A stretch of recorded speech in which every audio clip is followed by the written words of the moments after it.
युवा चेहरे इस बार चुनाव मैदान में हैं और उसमें से एक तरीके से कहे तो राष्ट्रीय स्तर पर जिसकी चर्चा रही उसमें से एक जयराम महतो हैं और एक कल्पना सोरेन है।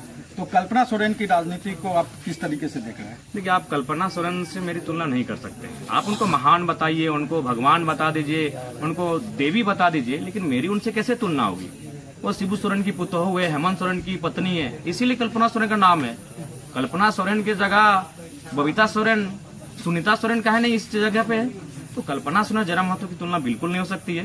जयराम महतो का कोई पॉलिटिकल बैकग्राउंड नहीं है। एक मिट्टी से जयराम महतो आज राज्य के चर्चा का विषय बना। कल्पना तो चांदी के चम्मच के साथ आई है, तो उनको महान बताइए, हमें आपत्ति नहीं है, लेकिन आप उनके साथ मेरी तुलना नहीं कर सकते। अच्छा, आखिरी सवाल जाते जाते, अगर ऐसी स्थिति आए कि जयराम महतो के पास कुछ विधायक रहे और सरकार बनाने के लिए किसी एक के साथ जाना जरूरी हो, तो आप किसके साथ जाना पसंद करेंगे? देखिए, पसंद नहीं, राज्य की समस्या, राज्य के मुद्दे जो राज्य को ठीक कर पाए।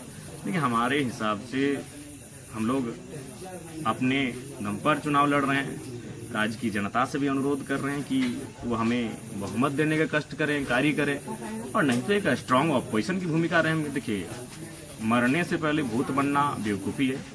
मौत एक दिन सबको आएगी, लेकिन लोग जीते हैं, नए कपड़े पहनते हैं, शादी ब्याह करते हैं, बच्चे जन्म देते हैं, उनको मालूम है मर जाएंगे। इसलिए चुनाव का परिणाम क्या होगा उससे भयभीत थोड़ी है। चुनाव जीतने के लिए मैदान में आए हैं और जीतने के लिए संघर्ष कर रहे हैं। मैं अपना ये बड़ाई नहीं कर रहा हूँ, लेकिन पूरे झारखंड में आप किसी लीडर को उठा के ले आइए, 2 बजे रात तक कोई कैंपेन नहीं करता है।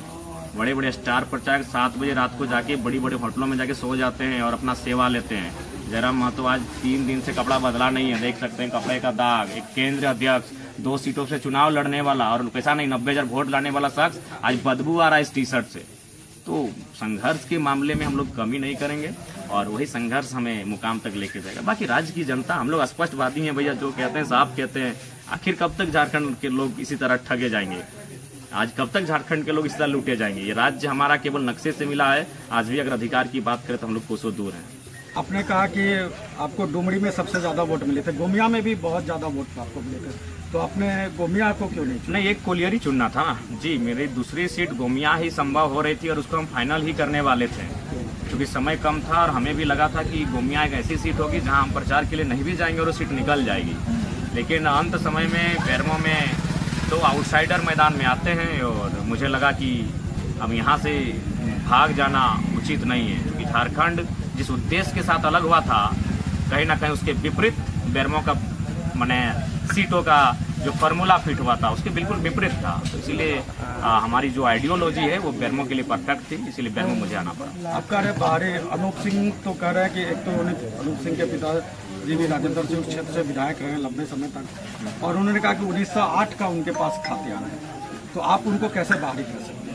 देखिए, सबसे पहली बात, आप इस बात को स्पष्ट जान लीजिए, वो जितनी भी ज़मीनों पर अपना बसाव किए वो CNT की ज़मीनें हैं।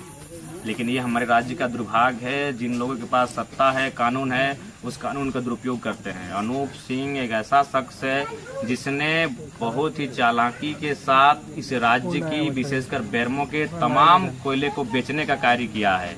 रविंद्र पांडे जी एक ऐसे शख्स हैं जो बेरमो से उठकर आकर तोपचांची में पूरे गांव की जमीन को खरीदने का काम किया है।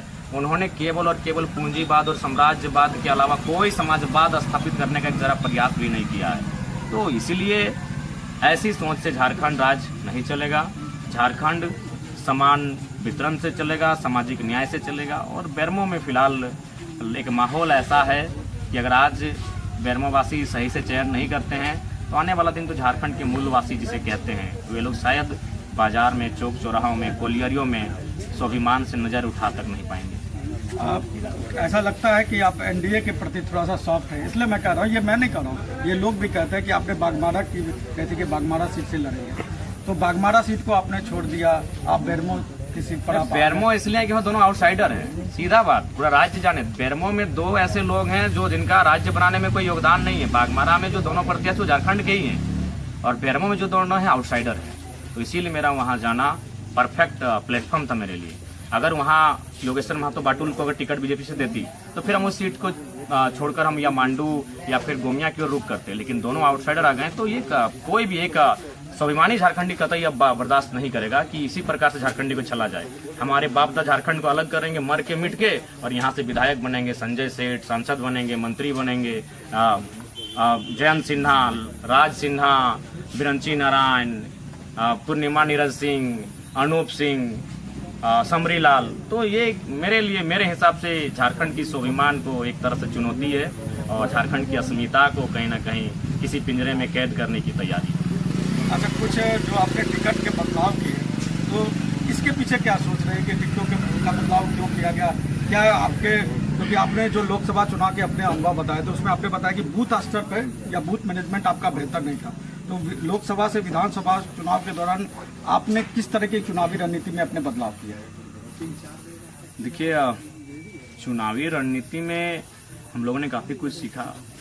कैडर्स को तैयार किए, बूथ मैनेजमेंट तैयार किए, और लगातार हम लोग कैडर्स के साथ वार रूम में बैठकर परिचर्चा करते हैं, चर्चा करते हैं चुनाव को जीतना कैसे है। तो लोकसभा से हम लोग बहुत कुछ सीख कर आए हैं, जिसका झलक विधानसभा में देखने को मिलेगा। अच्छी सूझबूझ रखने लगे हैं। इस बार वो मूड में है कि जिस प्रकार हर चीज़ें अपडेट होती हैं, समय के साथ बदलता है, इस बार राजनीति में भी बदलाव होना चाहिए। जो लोग अभी तक नेपोटिज्म की पॉलिटिक्स करते आ रहे हैं, कैपिटलिज्म की पॉलिटिक्स करते आ रहे हैं, उन्हें आराम दिया जाए, और नए यूथ जो सामाजिक न्याय, सोशल जस्टिस की बात करे, सोशल जस्टिस के पक्षधर हों, उन्हें एक मौका मिले, उन्हें काम करने का अवसर मिले। ये मुझे लग रहा है, जहाँ जहाँ मैं प्रचार में जा रहा हूँ, लोगों से मिल रहा हूँ, ये संदेश स्पष्ट दिख रहा है। आपने 2 सीटों का चयन किया और दोनों सीटें जो है वो एक तरीके से कहे तो इंडिया गठबंधन की सीटें हैं, तो आपने उन दोनों सीटों का चयन क्यों किया? और दूसरी बात कि वो दोनों सीटें जो हैं वो परंपरागत तरीके से, जैसे एक राजेंद्र सिंह का बेरमुख को देखें तो राजेंद्र सिंह का परिवार है, दूसरी तरफ जगन्नाथ महतो का परिवार है, तो आपने इंडिया अलायंस के ही दोनों सीटों का चयन क्यों किया और एनडीए के किसी सीट का चयन क्यों नहीं किया? लोकसभा में तो हमने सारी सीटों को एनडीए के खिलाफ ही चयन किया था। अब राज्य में जिनकी सरकार है तो वो सामने दिखेंगे ही। लोकसभा में तो किसी ने सवाल हमसे नहीं किया कि आप जिन सीटों पे प्रत्याशी दिए हैं, हजारीबाग, रांची, धनबाद, आप खुद गिरिडीह, वो एनडीए की आप सीटें हैं, आप इंडिया के खिलाफ क्यों नहीं लड़ रहे हैं? तो देखिए, ये चुनाव है। लोकसभा में हम किसी और के सामने थे, विधानसभा में हमारी सीटें किसी और के सामने हैं। हम अगला को नहीं देखते, हम अपने आप को देखते हैं कि हम वहाँ कहाँ बेहतर करेंगे। और जहाँ तक पारंपरिक सीट की बात है, पारंपरिक का मतलब ही होता है कि राजतंत्र। क्यों पारंपरिक रहेगा भाई? किसी का कोई सीट पुश्तैनी नहीं है। लोकतांत्रिक देश में ये शब्द होना ही नहीं चाहिए कि किसी की पारंपरिक सीट है। बदलाव अगर आप जोड़ना नहीं चाहते हैं उस सीट में, आप परिवर्तन जोड़ना नहीं चाहिए उस सीट में, तो फिर हमारे भारत देश को लोकतंत्र में आने का कोई मतलब ही नहीं है। हम लोग राजतंत्र में ही रहते हैं और वही पारंपरिक शब्द का हम लोग प्रयोग करते हैं कि हाँ ये परंपरा है। परंपरा मतलब एक तरह से राजतंत्र की बू आती है उसमें। तो इसलिए चाहे कोई सीट रहे, मैं परिवर्तन का पक्षधर हूँ, मैं एक युवा हूँ, बदलाव का पक्षधर हूँ, और परंपराओं से हटकर, लीक से हटकर काम करना मुझे पसंद लगता है। और जहाँ तक देखिए, लोकसभा का चुनाव हम लड़े, सबसे ज्यादा वोट हमें डुमरी से मिला था, तो डुमरी तो लड़ना मेरा तय था। उसके बाद अगर हम टुंडी भी लड़ते, वो भी तो इंडिया गठबंधन की सीट थी, टुंडी मेरा हम, तो वहां भी अगर हम लड़ने जाते तो इंडिया गठबंधन को पाते। हम मांडू लड़ने जाते तो वहां भी जेपी पटेल कांग्रेस में चले गए, वहां भी आप इंडिया गठबंधन को पाते। तो ऐसा नहीं है, हम लोग अपनी पार्टी का भविष्य देखेंगे, क्योंकि हमारी पार्टी फिलहाल जनता की विश्वास है। हम इंडिया और एनडीए की चिंता क्यों करें भाई? आपने 24 साल राज्य को चलाया, आपको क्या करना था, नहीं करना था, कैसे चलाना था, ये आपने राज्य के सामने अपने आप को प्रेजेंट किया है। तो इसलिए हम लोग अपनी पार्टी को लेकर सोच रहे हैं, अपनी पार्टी से जो लोगों की आस्था जुड़ी है उसको लेकर हम लोग चिंतित हैं।